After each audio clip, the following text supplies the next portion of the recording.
O primeiro ponto que a gente vai ver é o hardware. No hardware, a gente tem 13 componentes que a gente precisa ter atenção, a gente precisa aprender sobre eles, que são os seguintes.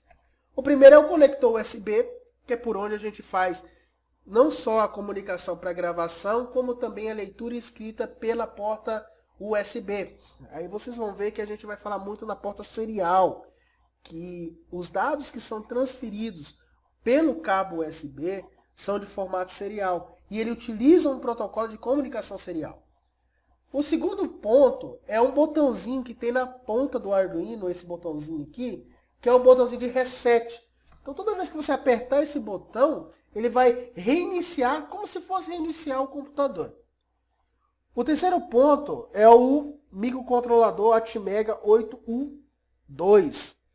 Esse microcontrolador aqui, que também é o microcontrolador, nós vamos ver a diferença do microcontrolador para o microprocessador, é que ele tem embarcado nele, tem desenvolvido dentro dele, uma aplicação que faz com que você possa ter o acesso USB do Arduino com o computador.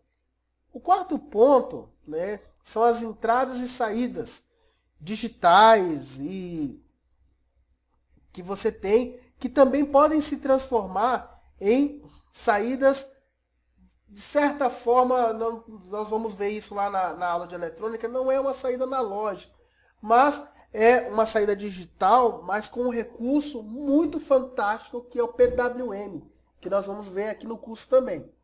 Tá?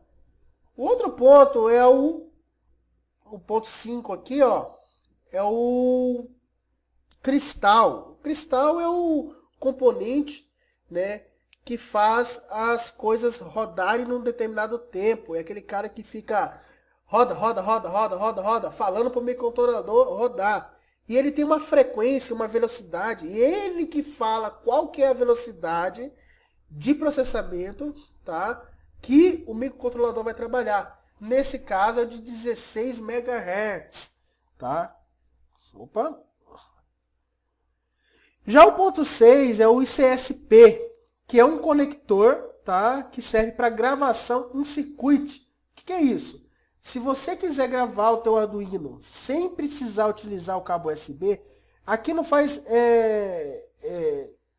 vocês não veem tanta função, a gente não vai usar muito eles, mas assim, se por um acaso o seu Arduino danificar e ele destruir ou ele estragar o bootloader, nós vamos ver mais para frente o que é isso, que é um software que fica dentro do microcontrolador quando ele inicializa, e isso estragar, nós podemos regravar, tá, esse microcontrolador por esse conector.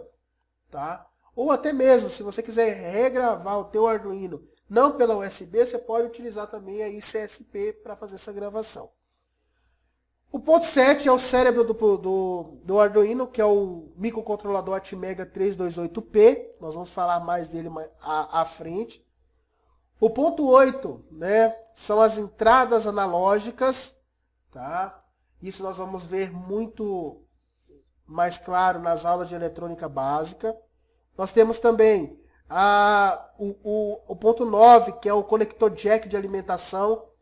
Nesse conector, nós vamos ver quais são os parâmetros, quais são os limites de tensão que nós podemos conectar para que a gente alimente o nosso Arduino. Tá? Nós temos também no ponto 10 aqui, ó, coisa muito legal, que é um comparador de tensão, que é um chip, um LM358, que ele verifica da onde que a alimentação está vindo.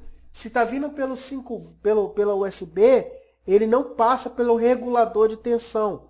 Quando ele vem pelo conector, ele acaba passando pelo regulador de tensão. E nós vamos ver o que é isso. Já o 11 aqui, o 12, é esse regulador de tensão que eu acabei de falar. Ele é o cara responsável por transformar, porque como todo o circuito do Arduino ele funciona em 5 volts, o que ele faz? Ele pega a tensão de entrada, como ela pode variar entre 7 e 20 volts, pega esses 7 e 20 volts e transforma em 5 volts. Essa é a função, tá, do regulador de tensão. Existe um outro regulador de tensão também inserido aqui, que é o regulador de tensão de 3,3 volts, que vai ser conectado ao pino de 3,3 volts, tá? E o 13 é um outro clock, um outro cristal, tá? Que é utilizado pelo microcontrolador da porta USB. Algumas especificações, tá, do Arduino. A sua tensão de funcionamento, como a gente falou, é de 5 volts. Tá? E a sua entrada de tensão recomendada é entre 7 e 12 volts ali pelo conector jack. Tá? Então, pelo conector jack, você pode colocar ali uma bateria de 9 volts tranquilo. Tá? Esse aqui é o recomendado, de 7 a 12. Mas há a possibilidade também de você colocar 20 volts aqui, mas não é o ideal. Então, assim, o limite é de 6 a 20, maior que 6 volts. Se você colocar uma fonte de 5 volts pelo conector jack, o teu Arduino não vai funcionar, porque vai passar pelo regulador de tensão e ele vai tentar regular os 5 volts e vai diminuir mais ainda a tensão. Tá? Então, você tem que usar entre 6 e 20 volts, tá? Para o seu Arduino funcionar perfeitamente, mas tendo sempre em mente que o recomendado é de 7 a 12 volts. Vocês vão ver que quando vocês colocam uma tensão acima de 12 volts, o Arduino vai esquentar bastante, principalmente o regulador de tensão. Então toma cuidado com isso daí. Já quando a alimentação vem pela USB, é tranquilo, porque a USB sempre trabalha com 5 volts. Tá? Os pinos de entrada e saída digitais são 14, dentre elas 6 são PWMs. Tá? Isso nós vamos ver lá na aula de eletrônica básica. Já os pinos de entrada analógica, que são os pinos que são descritos como A0 a A5, eles são utilizados para a gente fazer as leituras analógicas de tensões e corrente. Vamos ver muito mais sobre isso durante todo o curso também. Tá? Uma outra coisa muito interessante, para quem não é da área, para quem não tem esse conhecimento em relação à corrente, tensão, fica tranquilo. Nós vamos aprender tudo isso. Tá? E aí vocês vão ver que sentido que faz essa questão de ele explicar aqui. Corrente DC por pino, 40 mA. Isso é o que cada portinha do Arduino pode ter de fluxo de corrente. Acima disso ele vai queimar. Nós vamos ainda, nesta aula, ver o porquê que isso queima. Tá? A corrente DC do pino 3,3 volts, quando você vai utilizar ele, já aumenta um pouquinho, que é uma corrente de 50 mA. Isso é por pino. Tá? Uma outra coisa que vem de especificação é a memória flash. Tá? É o local onde você vai guardar os seus programas. Tá? Quando você desenvolve, é onde vai guardado aquelas informações que você digitou. Tá? Lógico, isso convertido para uma linguagem de máquina.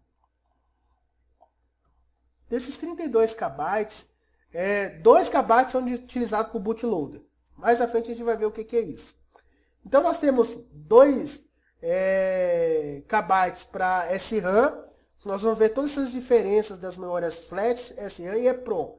Tá? Vocês podem reparar que são pode parecer pouca coisa, né? 32K. Mas vocês vão ver que isso é muito espaço para o desenvolvimento do sistema embarcado.